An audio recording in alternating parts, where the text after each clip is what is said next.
let's start with who you are and what your business is about. Thank you. I am Elizabeth Nwankwo. I am the founder of Oklan Limited, the Vice President Organization for Women in International Trade in Nigeria, always Nigeria, a member of Lagos Chambers of Commerce and NASIMA. And Oklan had been a trading company from the Gambia. That's where we started from. Serving Senegal, Mauritania, Sierra Leone, Guinea-Bissau, Cape Verde, and Conakry. But later we came to Nigeria to work with our farmers for traceability and quality and quantity in exploitation. So along the line, we went into shea butter with our rural women. And now we're real producers of shea butter. We offtake from the women as well. And we produce body butter, cream, lotion, all body works, and black soap we made from shea butter. Now, it seems like you've had your business footprint, it has been everywhere. I heard you saying the Gambia, Senegal. You have a lot of experience when it comes to those specific markets. I'm curious to find out about the Africa Free Trade Agreement. How do you feel about it as a business owner, as a business leader?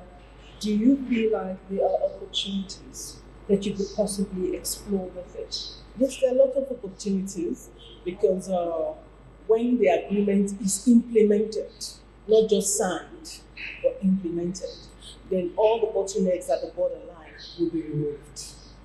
And so there will be free trading between one country to another.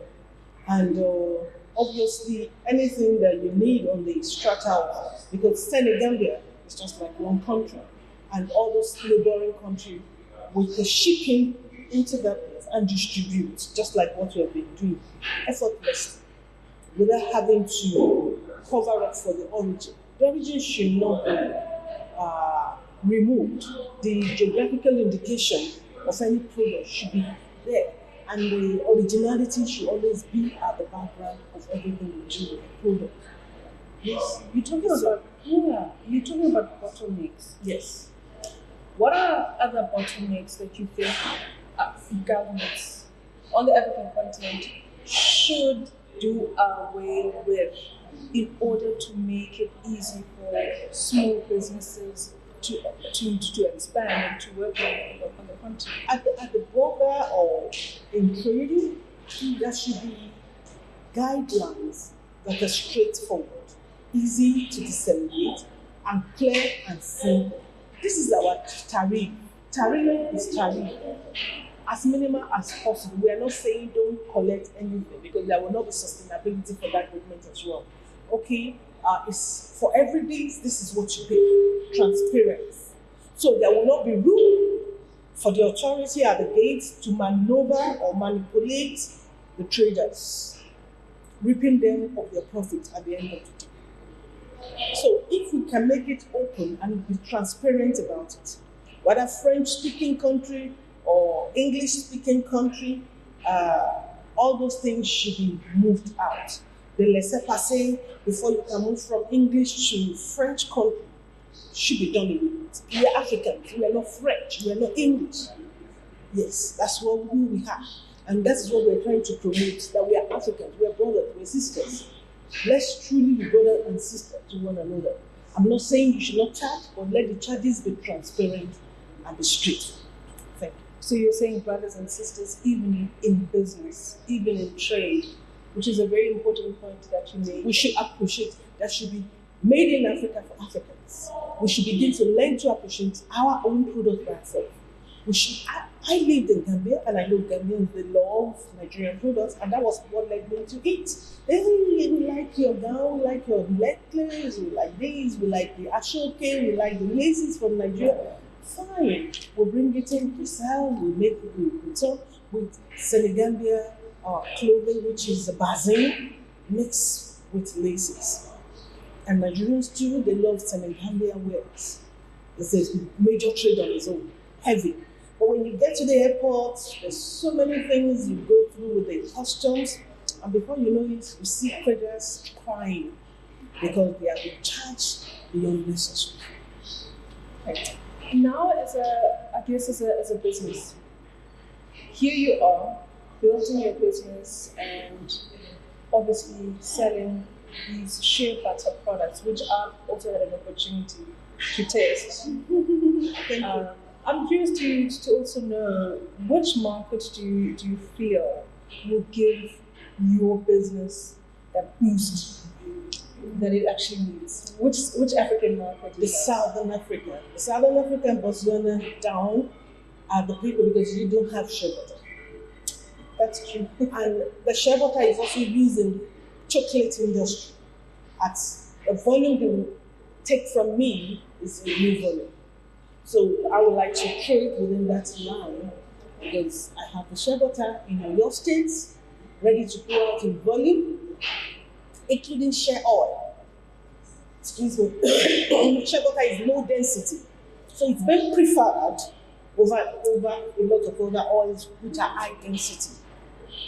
It's plant oil and it's readily available. You have big ambitions with what you say. I think the next question is that the production capacity. Do you have it? We do. You do. We will still expand, but we do. We can still do container load on a monthly basis. That's 20 feet at the moment. Yes. We can do that. With our women, we have over 600 women that we meet in different villages. On a daily basis, the women can deliver to. So by the time we do the one we do, the one they do on Oyo State, we have in Kwara State, we are able to meet up. And then the last thing is perhaps going forward, what are you looking to? What are your expectations for the conference, and what are you hoping to learn? Okay, I'm hoping to learn more about AFTA. What are their missions? We'll be having meetings and meetings. This meeting, what exactly? Are we making progress? By now, the bottleneck should have been reduced. We should be talking about evaluation of what we are doing. If we're at 100%, are we at 50? Are we at 25? Is it 5 over 10? Are we? Where exactly are we? And what is the way forward? How can we do it better? What about infrastructures that will make us to produce better quality than we have today, that will help us to produce the quantity? If you go to some places, you can do 75 tons per day. That is our target now. To be able to say we can do shea butter 75 tons per day, which means we can load 3 containers in a day. It's possible.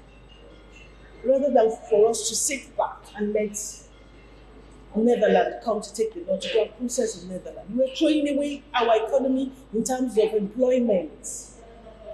You can imagine what that means if you are doing 75 tons output on a daily basis. Do you know the number of jobs that will give us? Over 2,000 jobs we're throwing away by giving those notes out. We're throwing away our notes because we are not trading it correctly, putting them in warehouses. When we're short of it, we go back to the other place to buy. Others are buying and they are claiming the ownership of the note. But if you go through the truth statistics, you'll see that Nigeria holds the highest tonnage of share notes. And that's why AAK moved into Nigeria about 2-3 years back. When they realized that the notes were actually coming from Nigeria, they moved to buy the notes. Thank you so much for joining us.